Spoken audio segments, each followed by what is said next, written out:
Education medical ટ્રસ્ટના આદરણીય અધ્યક્ષ શ્રી ગોપાલભાઈ, આપણા સૌના માર્ગદર્શક અને એજ્યુકેશન મેડિકલ ટ્રસ્ટની જ્યારથી રચના થઈ છે ત્યારથી અનેક પ્રમુખો બદલાયા. એમાં બીજા ભૂતપૂર્વ પ્રમુખ એવા સી આર પટેલ સાહેબ, દીકરીના ઘડતરમાં જેને જીવન ન્યોછાવર કર્યું છે એવા આર.એસ. ઈરાણી,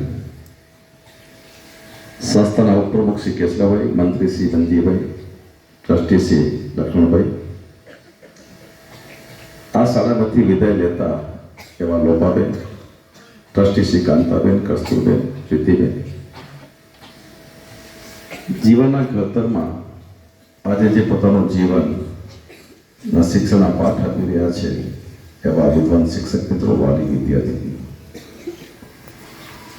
સમય ઘણો થયો છે, જઠરાગ્નિ ભોજનની રાહ જોઈ રહ્યો છે. તેમ છતાં પણ પ્રકૃતિની ગોદમાં નિર્માણ પામેલું આપણું આ શિક્ષણ અને સુરત શિક્ષણધામમાં વચમાં આવેલું કન્યા વિદ્યા મંદિર, એમાં જેને તમને જ્ઞાન આપતા એવા શિક્ષકો પૈકીના એક આચાર્ય આજે એથી વિદાય લઈ રહ્યા છે, ત્યારે એના વિદાય સન્માન સમારંભ આજે આયોજન થયું છે. ઘણી બધી વાતો હતી. દીકરીઓએ, દીકરાઓએ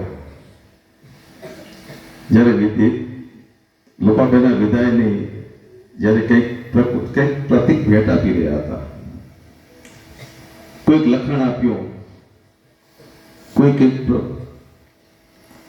ભેટ આપી, કોઈ આકૃતિ આપી, કોઈ લખણ આપ્યો, કોઈ રૂમાલ આપ્યા, કોઈ પોતાની સ્વહસ્ત કળાની એ પણ એને કૃતિ આપી. લખણની અંદર ક્યાંક લખેલું હતું, બેન તમે તો પારસમણી સમા છો, બેન તમે મારા આદર્શ છો, બેન તમે મારા ગુરુ તરીકે મેં તમે ક્યારેય ભૂલી શકશો નહીં. આ લખાણની જે તાકાત છે ને, એ અનેક ગણી તાકાત છે. એટલે હું લોપાબેનને એમ કહું, તમે જો ઘરે જઈને લખાણ વાંચશો તો સંસ્થાને તમે હૃદયમાંથી ક્યારેય ભૂલી શકશો નહીં. ને લખાણમાં કેટલી તાકાત છે એ તમારા ગુરુ વગેરે ચોક્કસ જાણે છે. એક તમારી જેવી શાળા જેમાં હજારો વિદ્યાર્થીઓ ભણતા હતા, અનેક વિદ્યાર્થીઓ અનેક ક્લાસોની અંદર વિદ્યાર્થીઓ સવારના આવે ને સાંજના જાય, પણ દિવસ દરમિયાન વર્ગખંડની અંદર વિદ્યાર્થીઓ અંદર પૂસાપૂસી ઝઘડા આખો દિવસ ચાલતા રહે. એટલે શિક્ષકને એમ થયું કે મારા બાળકોને એક આદર્શ બાળક બનાવવું છે, વિનય અને વિવેકી બનાવવું છે, તો એ કોણ બનાવી શકે? અને એ જો બનાવી શકે તો માત્ર ને માત્ર એક શિક્ષક એવી વ્યક્તિત્વ છે જે બનાવી શકે. પણ એના માટે આદર્શ વિચાર જોઈએ. એટલે શિક્ષકને વિચાર આવ્યો કે મારા બાળકોને વિનય અને વિવેકી બનાવવા છે કે વર્ગખંડની અંદર બધા જ વિદ્યાર્થીઓ પ્રત્યે આદર ભાવ રાખે. એટલે શિક્ષકે બધા વિદ્યાર્થીઓને કીધું, બધા તમારું બુકમાંથી એક પેપર કાઢો અને એમાં તમારું નામ લખો અને નામની સાથે નીચે બે જગ્યા ખાલી રાખો, લીટી બે ખાલી રાખો. એટલે બધા વિદ્યાર્થીઓ પોતાના બુકમાંથી પાનો કાઢી નામ લખી બેનને આપ્યા. અને બેને એ બધા વિદ્યાર્થીઓને એમ કીધું કે તમારા જે સહપાઠી છે એ સહપાઠીને તમારા એ સહપાઠીમાં જે ગુણ સમાયેલા છે એ ગુણનું વર્ણન તમે તમારા પેપરમાં કરો.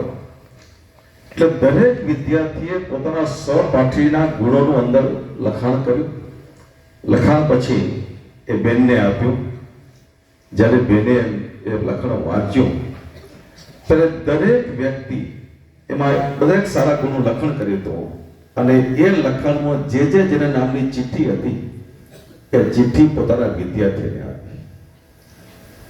વિદ્યાર્થીને આપ્યા પછી વિદ્યાર્થીએ પોતાના સહપાઠી તમારા વિશે શું વિચાર કરે છે એ લખાણ જ્યારે વાંચ્યું ત્યારે વિદ્યાર્થીને એમ થયું કે મારા વિશે મારો સહપાઠી આટલું બધું સારું વિચારી શકે છે, કે મારામાં તો કેટલા દુર્ગુણ સમાયેલા છે, છતાં વિદ્યાર્થી મારો સહપાઠી મારા વિશે આટલું સારું વિચારી શકે છે, ઘણું કહેવાય. અને હું એના વિશે ઝઘડા કરું છું, એના વિશે રાગદ્વેષ રાખું છું, ક્યારે રાખી શકાય? એ લખાણ વાંચ્યા પછી એક ક્લાસની અંદર એવું ડિસિપ્લિન તૈયાર થયું કે ક્યારે સ્કૂલની અંદર વિદ્યાર્થી રાગદ્વેષ ક્યાંય ન રહ્યો અને હંમેશા એની અંદર પોતાનો મિત્ર ભાવ પેદા થયો અને સાધારણ વાતાવરણની અંદર એક આદર્શ એક ડિસિપ્લિન તૈયાર થયું. આ જો કોઈ કરી શકતો હોય તો એ માત્ર શિક્ષક જ કરી શકે. એટલે શિક્ષક શું કરી શકે એ તાકાત એક શિક્ષકમાં છે. જેમ વાત આવી બેનનો વિષય ગણિત વિષય છે, અઘરો વિષય છે. ગણિતના કોયડા બેને ઘણા ઉકલ્યા છે. તમને પણ ઘણી વખત મુશ્કેલી પડતી હોય, ગણિતનું પેપર અઘરું લાગતું હોય, કોયડા માટે તમે બેન પાસે જતા હો, તમારા ગણિત શિક્ષક પાસે ઉચલવાના પ્રયત્ન કરતા હો, પણ એમાં જો તમારા શિક્ષકની લાગણી બરાબર ન હોય તો તમારો કોયડો કઈ ઉકેલી શકાય નહીં. કહેવાનું એ છે કે શિક્ષક એ માત્ર શિક્ષક નથી, એ સાધારણ વ્યક્તિ નથી કે અસાધારણ વ્યક્તિત્વ જો કોઈ હોય તો માત્ર એક શિક્ષક છે જે માણસને માનવ બનાવી શકે છે. અમેરિકાની અંદર એક દાદા પોતાના વિશાળ બંગલામાં બેઠેલા છે. બહુ મોટો વિશાળ બંગલો છે, એક દાદા બેઠા છે. તમારી જેવી એક દીકરીને એના શિક્ષકે 5 દાખલા આપ્યા. એટલે તમારામાંથી કોઈ નબળી દીકરી, તમારી જેવી કોઈ ગણિત ફાવતું ન હોય દીકરી હતી કે જે દાખલા આવડતા હતા એટલે દીકરી ઉશ્કેરાઈ ગઈ. એની મમ્મીને જઈને ઘરે કે અમારા શિક્ષકને કઈ આવડતું નથી, કઈ ખબર પડતી નથી, આવા આટલા અઘરા દાખલા દેવાય કઈ? પણ દીકરીએ દાદા પાસે જાય છે અને દાદાને એમ કહે છે કે અમારા શિક્ષકને, અમારા આચાર્યને કઈ આવડતું જ નથી, આવા અઘરા દાખલા કઈ અપાતા હોય કઈ? 5 દાખલામાંથી 2 દાખલા તો મેં ઉકેલ્યા, પણ ત્રીજો દાખલો માથે ઉકેલાતો નથી. દાદા એને કહે છે કયો દાખલો છે? બેટા આવી આ દાખલો છે.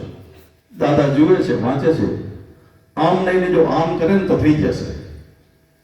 માત્ર એટલું જ કીધું, આમ લઈને જો આમ કરે થઈ જશે. દાખલો ઉકેલાઈ ગયો, જવાબ આવી ગયો, દીકરી રાજી થઈ ગઈ. બીજા 2 દાખલા પણ એને આવી ગયા, 5 દાખલા આવી ગયા. ત્યારે દીકરી દરરોજ દાદા પાસે જાય ગણિતનું હોમવર્ક કરવા માટે, અને દાદા પાસે જઈને દાખલા શીખે. દાખલા શીખીને ગણિતમાં એટલી હોશિયાર થઈ ગઈ, પરીક્ષામાં 100માંથી 100 ગુણ લઈ આવી. માને વિચાર થયો કે મારી દીકરી ગણિતમાં ઠોર થઈને હોશિયાર કેમ થઈ ગઈ? એટલે માં એને પૂછે છે કે તું આ કેનું પાસે શીખી? તો કે માં કે એક દાદા છે ને, દાદા મને શીખવાડ્યું છે. દાદા કોણ છે? મને મળવા લઈ જા. એની માને દીકરી, નાની ઢીંગલી દીકરી અને માને દાદા પાસે ભણવા માટે લઈ જાય છે. જ્યારે માં એને મળવા માટે જાય છે, એક વિશાળ બંગલાની અંદર બહાર એક તકતી જુએ છે. તકતી જોઈને નામ વાંચે છે આલ્બર્ટ આઇન્સ્ટાઈન. ત્યારે વિચાર કર્યો કે આ બંગલામાં દીકરી તું, આ તો મહાન વ્યક્તિત્વ છે, એ પાસે તું કેમ જઈ શકી? દાદા માને દીકરી અંદર લઈ જાય છે અને આલ્બર્ટ આઇન્સ્ટાઈનને એમ કહે છે કે તમારી પાસે મહાન વ્યક્તિ, તમારી પાસે મારી દીકરી આવે છે, તમારો સમય બગાડે છે, તો મારી આ ભૂલ છે, તો હવે મને ક્ષમા આપો, બીજી વખત તમારા પાસે નહીં આવું. આલ્બર્ટ આઇન્સ્ટાઈન એટલું જ કહે છે, દીકરી પાસે, દીકરીને મેં નથી શીખવાડ્યું, પણ દીકરી પાસે હું શીખ્યો છું, કે જેના કારણે મને ઘણું બધું શીખવાડ્યું છે, જેના કારણે જેમાં રહેલી મારામાં દુરાશો મારી દીકરીએ પૂરી કરી છે. આ ગુણ એક શિક્ષકનો હોય છે કે જે વ્યક્તિ નબળી હોય એને સફળતા તરફ લઈ જનાર જો કોઈ વ્યક્તિત્વ હોય તો એક માત્ર ને માત્ર શિક્ષક છે. આવો જ એક શિક્ષક લોપાબેન તમારા ગણિતના શિક્ષક છે. મને ખ્યાલ છે જ્યારે લોપાબેન પાસે બોલાવતા, રિઝલ્ટની ચર્ચા કરતા, બેન HSC ની પરીક્ષા આવી રહી છે, શું કરશો? સાહેબ, બાળકો બહુ નબળા છે. નબળા તો છે, પણ આપણે શું કરશું? પ્રયત્ન કરો, અલગથી ટ્યુશન આપો, કોચિંગ આપો, પણ આપણે પરિણામ તરફ લઈ જવું છે. ત્યારે એને અથાગ પ્રયત્ન કરતા કરતા જ્યારે સંસ્કાર ધામનું પરિણામ આવે, કન્યા વિદ્યા મંદિરનું પરિણામ આવે, ત્યારે લગભગ 90% ઉપર પરિણામ સંસ્કાર ધામનું આવતું, અને એમાં પણ ગણિતના પરિણામ સારા આવતા. એ યશ જતો હતો લોપાબેને જાય તમને માત્ર ને માત્ર વિશેષ શિક્ષક નહીં, તમને વિનય અને વિવેકના પાઠ પણ આ શિક્ષકો તમને આજે સંસ્થામાંથી આપી રહ્યા છે. આજે વિકે પટેલને લોપાબેને યાદ કર્યા છે. આર પટેલ સાહેબ બેઠા છે, આર સિંહ સાહેબ બેઠા છે, યાદ ગોપાલભાઈ અમારા એ પણ બેઠેલા છે. આવા શિક્ષણની સાથે જીવન મૂલ્યના પાઠ શીખવાડવાનું જો કાર્ય કોઈ કહે તો માત્ર ને માત્ર એક વ્યક્તિ તો શિક્ષક જ છે. અને શિક્ષક ધારે તો વ્યક્તિને બદલી શકે છે, શિક્ષક ધારે તો વ્યક્તિને બગાડી શકે છે. એટલી જો તાકાત હોય તો આપણા શિક્ષક મિત્રોમાં છે. અને તમને બધાને આવા આદર્શ શિક્ષકો મળ્યા છે, જે વિનય અને વિવેકના પાઠ તમને એથી શીખવાડવામાં આવે છે. વિશેષ શિક્ષક તો આપે જ છે, પણ વિનય અને વિવેકના પાઠ એ તમને શીખવાડવામાં આવે છે. અને એ પણ ચતુરાઈપૂર્વક, કારણ કે ચતુરાઈપૂર્વક જો શીખવાડવામાં ના આવે તો તમને પણ એમ ક્યાંક થાય કે અમને ક્યાંક બેન ઠપકો આપે છે, માનાની કરે છે, કે તમે પણ બેન પ્રત્યે પૂર્વાગ્રહ થઈ જાય. એટલે આવું ના થાય એટલે વિનય અને વિવેકથી પણ શીખવાડવામાં આવે છે.